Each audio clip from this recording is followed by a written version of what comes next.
savitą, aš sakyčiau, gyvenimo būdą, kurį turi kiekviena valstybė. Yra geriausia pradėti pristatinėti per kultūrą, ne per kažkokius skaičius. Tai gali ateiti vėliau. Tai aš noriu pasakyti, kad mes dar per mažai naudojame kultūros, nes kultūra visada kalba universalia kalba, kurią supranta visas pasaulis. Kadangi Europa vienijasi, o kas mus vienyje? Kalbame skirtingom. Istoriją tai mes turime taip pat ganėtinai, galima sakyti, netgi kartais prieštaraujančią viena kitai, nes buvę priešai, buvo tiek kovų, karų ir viso kito. Tai manyčiau, kad kultūra yra tai, kas mus gali ir vienyti, ir vesti į priekį, nes kultūra visada yra, na, sakyčiau, tokia taikus būdas sukurti kažkam kartu. Ar ne? Ir manau, kad Europoje labai teisingai, neturim kažkokios tai vienos unifikuotos, standartinės, visi džiaugiamės ir rūpinamės savo nacionalinėmis kultūromis, bet jų visuma, jų palyginamumas ir yra tai, ko mums taip reikia čia Europoje. Šiuolaikiniam pasaulyje, matyt, Čiurlionis gali asocijuoti su tuo, ko mes dar ir nesuprantame, bet žinome, kad tai egzistuoja. Kaip dabar atsiranda visokių inovacijų. Žiūrėkit, dirbtinis intelektas, kiti dalykai, kurie, na, sunkiai apčiuopiami, bet mes žinome, kad jie jau veikia, jie veikia mūsų gyvenimus, valstybių raidas ir panašiai. Ir vat, galbūt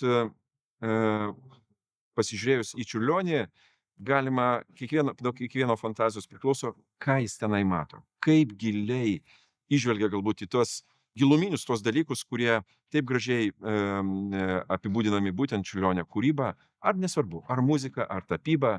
Ir manau, kad tai yra žvilgsnis į ateitį. Čiurlionis pats 20 amžiaus pradžioj buvo labai smalsus visom technologinėm įvairovėm, kokios tuo metu buvo atsiradę. Tai ir kinematografija, ir fotografija jį domino. Aišku, ir visokios filosofinės temos, moksliniai atradimai, astronomija, filosofija, misticizmas, religijotyra ir visi kiti moksliniai ir teosofiniai dalykai. Tai nenuostabu, kad ir šiuolaikinės naujovės, žmonės, kurie eksperimentuoja, prieina iki Čiurlionio dvasios ir nori irgi išbandyti čiurlionišką viziją per naujausius įrankius. Tai šita paroda Europos parlamente, jinai yra entuziastų, dizainerių eksperimentas, bandant su dirbtinio intelekto pagalba atsluoksniuoti Čiurlionio kūrybą, kuri šiaip yra labai jautri, tapyta dažniausia pastelė tempera, labai švelniomis spalvomis ir reikia labai ilgai praleisti prie paveikslo, kad įžiūrėtum tų daugybę sluoksnių. Tai šita 3D principu atsluoksniuota tapyba Čiurlionio tikrai paskatina grįžti atgal prie originalo ir įdėmiau į jį pasižiūrėti. Jau pastaruosius kelis metus Čiurlionis gana aktyviai važinėja po Europą, įvairius muziejus, jo personalinės parodos nesenai pristatytos Londone, taip pat Nyderlanduose. Kitais metais jau yra suplanuota 26 Tokijoje Vakarų meno muziejuje, neilgai trukus ir Vokietijoje rengsime jo didžiulę personalinę parodą. Be abejonės jubiliejiniai renginiai suaktyvino įvairių muziejų kuratorių, muziejininkų dėmesį Čiurlioniui, bet jis taip pat yra labai svarbi figūra įvairiuose tarptautinėse parodose. 20 amžiaus pradžios laikotarpio nesenai buvo Arlyje rodomas tarp Van Gogo ir kitų 20 amžiaus pradžios menininkų kaip vienas iš to rato svarbių Europos kūrėjų. Labai netikėtai kultūros bendruomeniai, bet taip pat ir visos Lietuvos visuomeniai per vieną savaitgalį buvo Lietuvoje koalicinių derybų metu kultūros ministerija iškeista iš socialdemokratų kultūros ministro portfelio į Nemuno aušros portfelį, kas iš tikrųjų papiktino. Iš pradžių negalėjom patikėti kaip kultūros profesionalai, tai gali būti tiesa. bet visi valdžios lygiai patvirtino šitą akibrokštą, kuris sukėlė grandininę reakciją, vertybinę reakciją, kadangi iš esmės kultūros sektorius, kurio principai kūrybiniai dažniausiai ir visą laiką yra grįsti tarpusavio supratimo, pagarba, demokratiniam vertybėm, žodžio laisvė, saviraiškos laisvė yra nesuderinami su šios partinės jėgos politinio lyderio retorika, o taip pat ir tokiu atmestinu ministro kaip per menkas kompetencijas šitoj srity kultūros vadybos, kultūros politikos srity turinčio asmens paskirimu. Tai šiuo metu kultūros bendruomenė ir taip pat ją palaiko edukacija, studentai, įvairios kitos visuomenės grupės reikalauja, kad būtų atšaukti šitie mainai ir kultūros ministerija nepriklausytų Nemuno aušrai. Europos parlamente mes parodome, kad Lietuva turi puikių kūrėjų, unikaliai kalbančių apie universalias visai Europai svarbes vertybės. Ir kas yra svarbiausia, tai menas toksai yra būtent ta kalba, kuri nereikalauja vertimų, kuri jungia tautas, jungia visų pirma mūsų europiečius, nepaisant mūsų įvairovės, mūsų įvairių skirtumų, kartais nesutarimų, jis kaip tik padeda tos nesutarimus įveikti. Visa Čiurlionio kūryba yra apie tai, ką galima būtų pavadinti tomis universaliomis europinėmis vertybėmis. Tai yra, joje slypi ir filosofija, galima būtų pasakyti net žmogaus būties, gal net žmogaus teisių filosofija. Taip pat tai yra įkvepianti pamastyti apie žmogaus vietą visatoje, apie trapų jo likimą.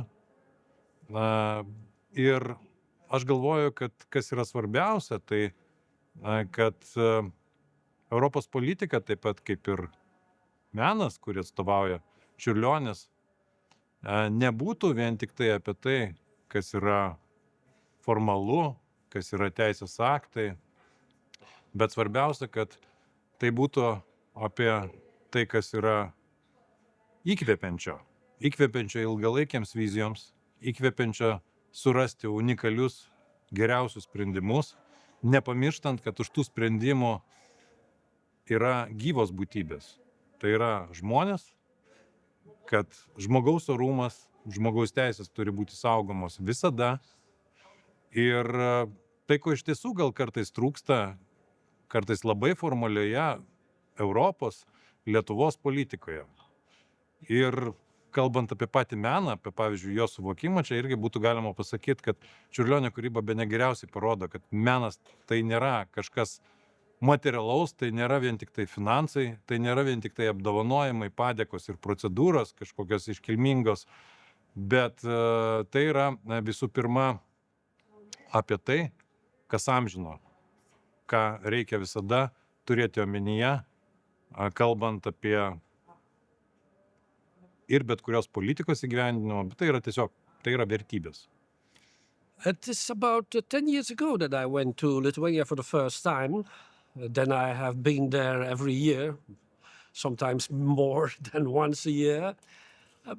So this 10 years ago, when I first arrived in Vilnius, I was touched by the Lithuanian people, but they wanted to belong to Europe so strong. They had a strong vision on Europe, which was stronger than the vision of the Europeans themselves. So in those days, they were quite a young country in our European community, but I saw that they were changing. They were looking for change. And I was very impressed, not only because of their wishes in Europe, but also about the way they were looking at Brussels, and they were looking at Western Europe.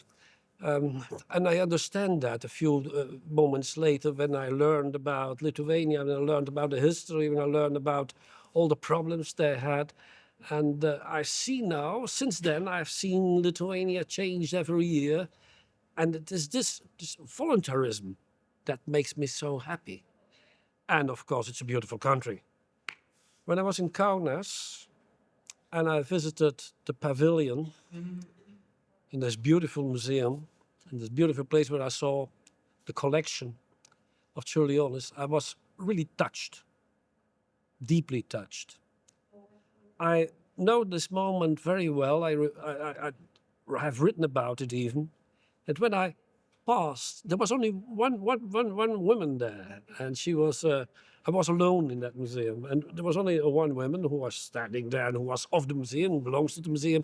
And I know that I asked her, "You must be very happy to work over here." And the only thing I saw was a smile, a big smile. But I was at that moment really in tears by seeing so much beautiful things. And only a week later, I was in Vilnius, and I heard his music, and played by the Vilnius Orchestra. And once again, I said, I have to write about it. Quasi immediately, I said, I have to write about it. How come that we don't know this genius at all? That we don't know Čiurlionis? And of course, the answer is normal, because all the calamities of the 20th century had made it like that we didn't recognize this name. But for me, he was as important as, for instance, Edvard Munch or Van Gogh. He was a name that, yeah, he stood aside of those big names, but he wasn't known over here. And now we see that has changed. And I think the things I did a little bit to help that, I'm proud about it, because I love Čiurlionis deeply. I've written about his life, about his work, about everything he has suffered for his country. He has suffered for his work. All that was made a great impression on me. So he's a genius. Lithuania has so many secrets. Let me tell you about one of it. When I was in Nida, I passed a beautiful house, and in that house was on top of the dune. At one side, you could see the Baltic Sea, very heavily Baltic Sea. On the other hand of the house, on the other side, you saw the Haff, which was quiet and which was a little bit like Italy. That was the house of Thomas Mann.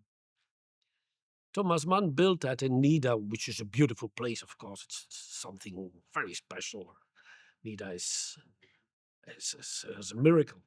And he had built that. He has started to work on a book. He had to leave it 2 years later because of Hitler. And but that place is so charming. It's so beautiful. And you have the smell of Italy in a northern country. I love that. And so there are many secrets. There are many secrets. When you just leave the big roads and you go into the forests, or you look for an ancient castle, you will always find something special in Lithuania. So go to Lithuania for the secrets.